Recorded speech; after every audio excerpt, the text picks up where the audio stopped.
ഇതേ വീട്ടിൽ പോയ ഉടനെ തേങ്ങ പൊളിച്ചു തരണം കേട്ടോ. നമുക്ക് അടിപൊളി ഒരു സാധനം ഉണ്ടാക്കാം.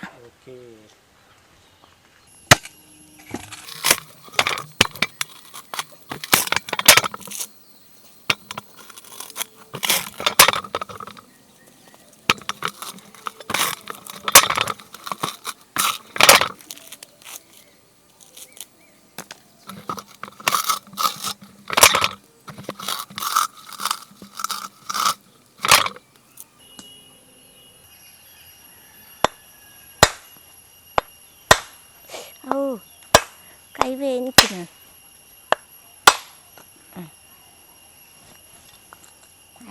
നല്ല കൊട്ടത്തേങ്ങ. ഹായ് കൂട്ടുകാരെ, നമുക്കിന്ന് കൊട്ടത്തേങ്ങ കൊണ്ട് ഒരു അടിപൊളി ലഡു ഉണ്ടാക്കാം. അത് കാണുന്ന മുന്നേ എല്ലാവരും സബ്സ്ക്രൈബ് ചെയ്യണേ.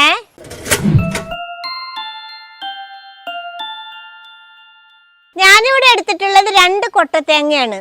ഇത് സാധാ തേങ്ങയിൽ ഉണ്ടാക്കാം. സാധാ തേങ്ങയിൽ ഉണ്ടാക്കുമ്പോൾ കുറച്ച് ദിവസം ഇരിക്കുമ്പോൾ ചിലപ്പോൾ പൂക്കാൻ സാധ്യത ഉണ്ട്. ഇതാവുമ്പോൾ, ഈ കൊട്ടത്തേങ്ങ ആവുമ്പോൾ നമ്മൾ വറുത്തെടുക്കുമ്പോൾ ഒന്നുകൂടി ഒന്ന് മൊരിഞ്ഞ് കിട്ടും. അതുകൊണ്ടാണ് കൊട്ടത്തേങ്ങയിൽ ഉണ്ടാക്കുന്നത്. ഇനി നമുക്ക് ഇതിൻ്റെ മൊരിയൊക്കെ ചെത്താം. ഈ മൊരി ചെത്താതെ ഉണ്ടാക്കാം. മൊരി ചെത്താതെ ഉണ്ടാക്കുമ്പോൾ ബ്രൗൺ കളറിലാവും. മൊരി ചെത്തിയിട്ട് ഉണ്ടാക്കുമ്പോൾ വെള്ള കളറിലാവും. അത് ഏതാണ്, ബ്രൗൺ കളറാണോ ഇഷ്ടം വെള്ള കളറാണോ ഇഷ്ടം നോക്കി ഏത് കളറിൽ വേണമെങ്കിലും ഉണ്ടാക്കാം കേട്ടോ.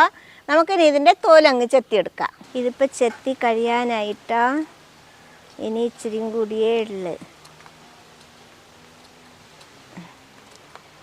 അതുകൂടി നമുക്ക് നല്ല വൃത്തിക്ക് ചെത്തിയെടുക്കാം.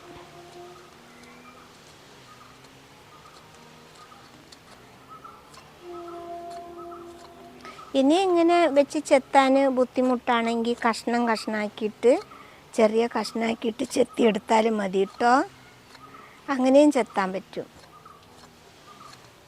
നമുക്ക് കണ്ടില്ലേ, ഇപ്പം നമ്മളെ കുട്ട്ബോൾ പോലെ ആയിട്ടുണ്ട് തേങ്ങ. കൊട്ടത്തേങ്ങ കുട്ട്ബോളായി.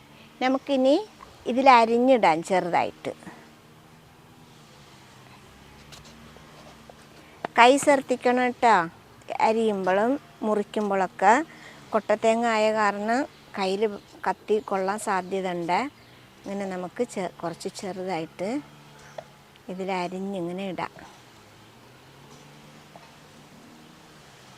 നമുക്കിത് ഒറ്റ പ്രാവശ്യമായിട്ട് അടിക്കാൻ പറ്റില്ല, 2 പ്രാവശ്യമായിട്ട് നന്നായിട്ട് അരച്ച് കൊണ്ടുവരാം, പൊടിച്ച്.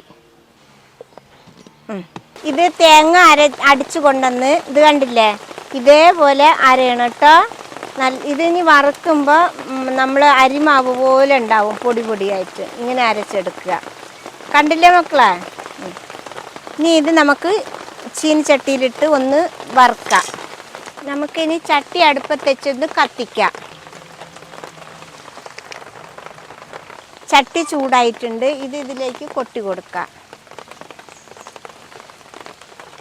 നമുക്ക് ഇതിൽ ഒരു പിടി എടുത്ത് വെക്കാം. ഇത് നമ്മൾ ഉരുട്ടിയിട്ട് ഇതിൽ മുക്കിയെടുക്കാനാണ് കേട്ടോ.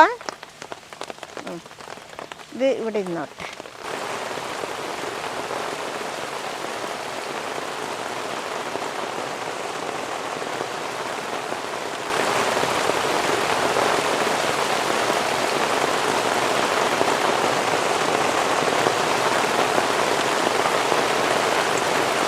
തേങ്ങയുടെ വെള്ളം നനവൊക്കെ വറ്റിപ്പോയിട്ടോ. ഇത് കണ്ടില്ലേ? ഇനി നമുക്കിതിൽ ഒരു 2 സ്പൂൺ നെയ്യ് ഇട്ട് കൊടുക്കാം.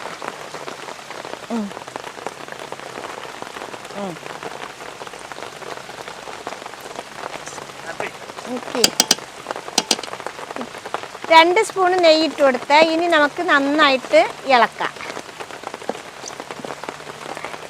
നമുക്ക് നന്നായിട്ടൊന്ന് ഇളക്കി കൊടുക്കാം.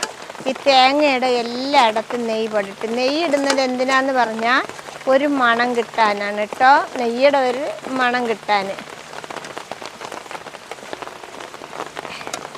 ഈ നെയ്യൊക്കെ ചൂടായി തേങ്ങയിൽ പിടിച്ചിട്ടോ. ഇനി നമുക്കിതിൽ ഒരു 1/4 സ്പൂണ് ഏലക്കപ്പൊടി ഇട്ട് കൊടുക്കാം.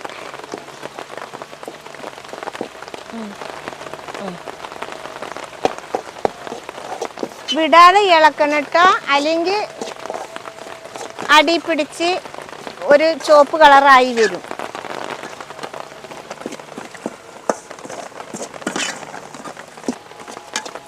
ഇതിപ്പോൾ നന്നായിട്ട് നെയ്യും തേങ്ങയും ഏലക്കപ്പൊടിയും ഒക്കെപ്പാടെ മിക്സായിട്ട് നല്ല നനവൊക്കെ ഉണങ്ങിയിട്ടുണ്ട് കേട്ടോ. നമുക്കിനി ഇതിൽ കുറച്ച് പാലൊഴിച്ച് കൊടുക്കട്ടോ. പാലൊഴിച്ച് കൊടുക്കുമ്പോൾ കുറേച്ചായിട്ട് ഒഴിച്ചു കൊടുക്കണം കേട്ടോ. ലേസം ഒഴിച്ചു കൊടുക്കുക. എന്നിട്ട് നന്നായിട്ട് ഇളക്കാം. ഇത് ഇച്ചിരിച്ചേ ഒഴിച്ചു കൊടുക്കാവേ, അല്ലെങ്കിൽ വെള്ളം പാല് നനവ് കൂടിപ്പോവും.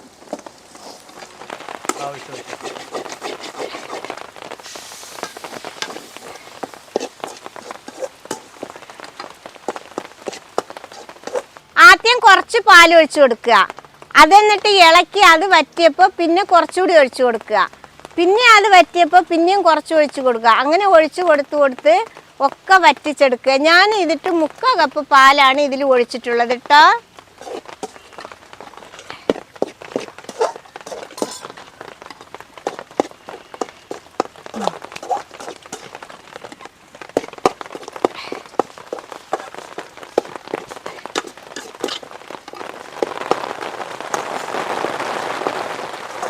ഒഴിച്ചു കൊടുത്ത പാലൊക്കെ വറ്റി. ഇനി നമുക്കിതിൽ പഞ്ചസാര ഇട്ട് കൊടുക്കാം. ഞാനിവിടെ എടുത്തിട്ടുള്ളത് 1 കപ്പ് പഞ്ചസാരയാണ് ഇതിലേക്ക് ഇട്ട് കൊടുത്തിട്ടുള്ളത്.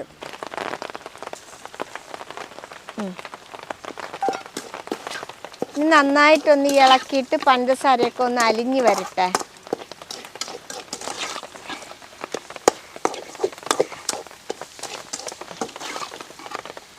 തീ ചെറിയ തീയെ വെക്കാൻ പാടുള്ളൂ കേട്ടോ മക്കളെ.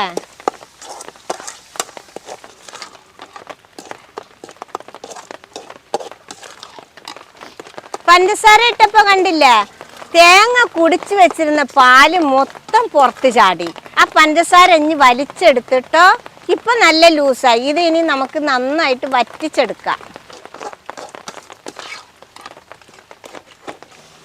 ഇളക്കിതാ ചട്ടിയിൽ നിന്ന് ഇങ്ങനെ വിട്ട് വരുന്നുണ്ട് കേട്ടോ. ഇപ്പം കണ്ടില്ലേ,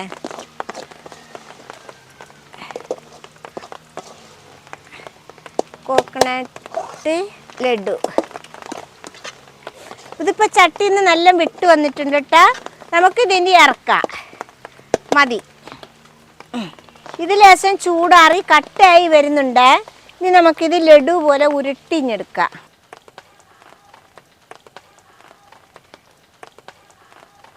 ഇതിപ്പോൾ ഇങ്ങനെ ഉരുട്ടിയെടുത്ത് നമ്മൾ ആദ്യം മാറ്റി വെച്ചില്ലേ കുറച്ച് തേങ്ങയുടെ പൊടി, അതിലേക്ക് ഇടാം. അതിലേക്കൊന്ന് മുക്കി ഇങ്ങനെ എടുത്തിട്ട് ഒന്നുകൂടി നമുക്ക് ഇങ്ങനെ ഒന്ന് ഉരുട്ടി വെക്കാം. ഇതേപോലെ നമുക്ക് എല്ലാതും എടുക്കാം.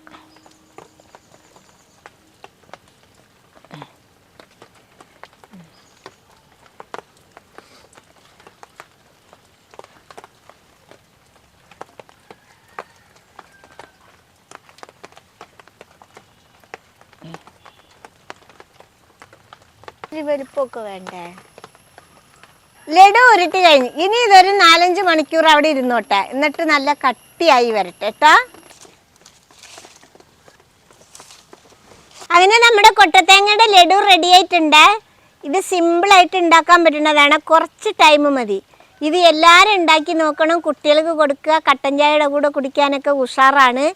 ഇഷ്ടപ്പെട്ടാൽ സബ്സ്ക്രൈബ് ചെയ്യുക, ലൈക്ക് ചെയ്യുക, കമൻറ്റ് ചെയ്യുക, ഷെയർ ചെയ്യുക.